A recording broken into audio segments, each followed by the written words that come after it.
So the foundation of what I teach in my dating course is based upon three things. And in my first video, I talked about the needs. Those are the non-negotiables, things that you just hold intrinsically inside you that cannot be swayed.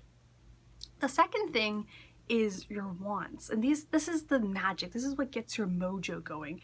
Think of it as the spice that makes being with someone about being lovers instead of friends.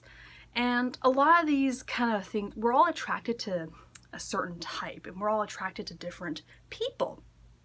But if you think about it, growing up, you know, once those horny bits kick in and your hormones start doing its roller coaster ride, you start to kind of gravitate towards a certain look, whether it's from television or from, you know, your favorite celebrity or your favorite rock star or musician. You start to really kind of pick at certain people that you're physically, emotionally, and mentally attracted to. You start developing crushes. And that really carries on into as you become an adult. It's oftentimes when you're with your friends, you know, you see a girl or a guy and you're like, oh my God, I'm so into this person.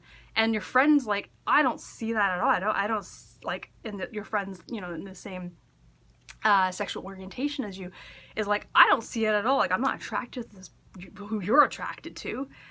So what you can do is you can think of your wants and list a couple of some characteristics of people or qualities that really gets you thinking about them more than friends. And then some examples could be like someone with a really broad shoulders, or a woman with very voluptuous assets, or maybe you're really very attracted to a certain certain eye color or certain style of clothing that they have. Maybe some of you like someone who always wears dresses, or you like someone who's more of a hipster or more of a grunge look. You can also think about if you are on online dating, when you're swiping, like what kind of look do you tend to gravitate towards?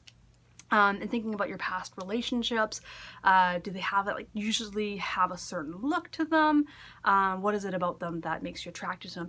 And these doesn't have to be just physical. It could be like a certain skill set they have. You always really like people who enjoy food.